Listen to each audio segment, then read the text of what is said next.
So, I think it's a well known fact that social media has a very great role to play in today's climate of combat sports, be it boxing, the MMA, karate, or any other combat sports or sports in general. But where is the line between what is true in a fighter's life versus what is false?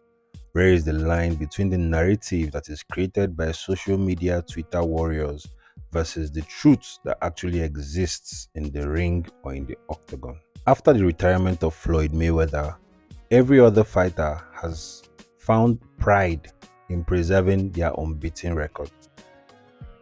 Today, it is a well known fact that fighters duck each other and would do anything just to preserve their unbeaten record. Long, drawn out negotiations, fake injuries that never amount to the fight that the people want to see. Because when you lose, you become a meme, especially if you lose badly. So, some fighters go into the ring not trying to win, but trying to lose in a dignified way. For instance, Deontay Wilder and Anthony Joshua. For years now, it has been going back and forth. Who wants the fight? Who is ducking who? But the reality is, if these two men wanted to get into the ring, they would have since. It's been long overdue, and now that they've finished circling around each other and no longer have the belts that once gave them the bragging rights in the division, they now want to finalize and give us a fight, which is sort of sad because every fan of combat sports knows you want to see these fighters fight in their prime.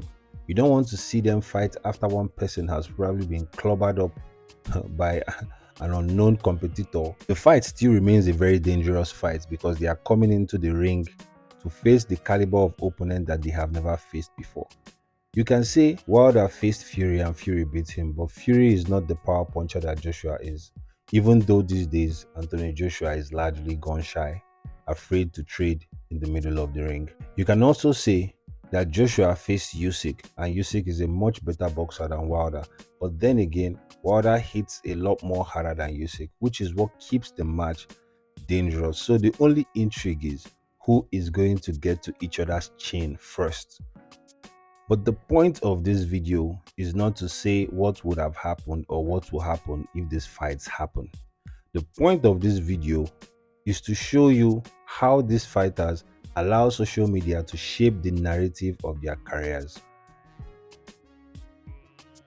Anthony Joshua, leading up to the fight between him and Usyk, bought into the narrative that Usyk was a master boxer. AJ, knowing fully well that his own strengths were being physically imposing in the ring and being a power puncher, went ahead to do an entire training camp trying to become a master boxer in a few months.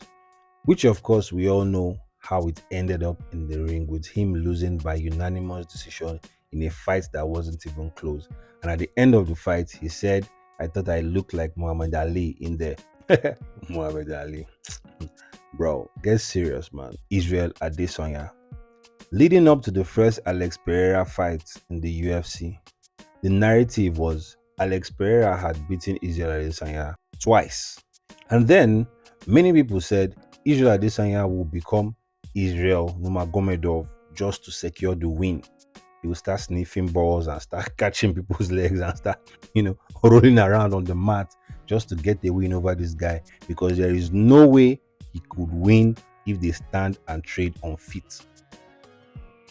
Granted, Israel Adesanya is one of the best, if not the best striker currently in the UFC. But make no mistakes, Alex Pereira was a fighter that was coming from a pure kickboxing background, meaning as at recent memory, he had been doing kickboxing way longer than Israel Adesanya had been doing it. The logical thing for Israel to do was to go into the fight like John Jones did against Cyril Gane. Take him into the deep waters. He doesn't know what he's doing on the mat. Get him out of there within a few seconds. Let him know that MMA is not the same thing with kickboxing. But then, what happened? He went in there in the first fight trying to kickbox the kickboxer and ended up getting knocked out. Okay, you can say he got his redemption in the second match, which pulled their record back to a 3-1 deficit in favor of Alex Pereira. But The point is, the first fight could have been won easily if he went into it with the intention to show the difference between MMA and kickboxing. Like the perfect example I gave, John Jones versus Cyril Gane. Notice how John Jones, very early before the fight ever even got stamped, he said, "This will not be a kickboxing match." And he said it for a reason. Because the narrative the fans were trying to create at that point was that you cannot stand and trade with this guy. If you stand and trade with him, Cyril Gane will knock you out.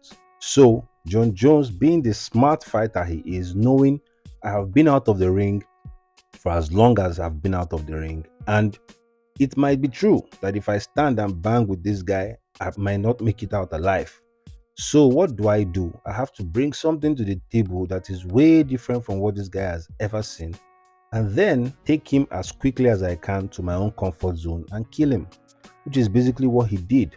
So that shows you the mental strength of a person like John Jones. Canelo Alvarez. Canelo recently stated that after his next match, he was going to go up again to 170 to fight against Dimitri Bivol. Bearing in mind that Bivol beat him the first time, he felt that the fans would say bringing Bivol down to the 168 pounds division is going to look bad on Canelo's side, meaning he knows that he cannot beat him at 170. That is the only reason why he's trying to get him down to 168. Canelo has clearly bought into the narrative that the fans have created instead of trying to create his own narrative. I honestly do not see how he wins the fight against Bivol at 170. Ryan Garcia had no business accepting a rehydration clause just because he was so desperate to fight Gervonta Tank Davis. Weight drain me. In retrospect, it will be given as an excuse for why he lost all that weight draining. Like Devin Haney has said, "I'll never do a rehydration clause." The reason being, you don't want to drain me to a point where I look most fragile and then you beat me and then it ends up staining my record. Nobody's going to hear it down the line that Ryan Garcia was not at his natural weight on fight night, and that is the reason why he looked weak and feeble in the ring. Telling him, "Do whatever it takes to fight this guy or else you're officially a dog." And Gervonta Tank Davis, knowing this, took full advantage of it by installing clauses in the contract that in no way, shape, or form would have ever favored Ryan Garcia. None of that matters. What matters is that the story of the fight was that he was ready to do anything to beat Gervonta Davis since he was so confident in himself. And ultimately, he lost. If Floyd Mayweather, for instance, would never in his life ever sign any contract that does not put him in favor of winning a match. It is never going to happen. I remain yours truly, Zed Agubata, and I'll see you again on the boiling ring.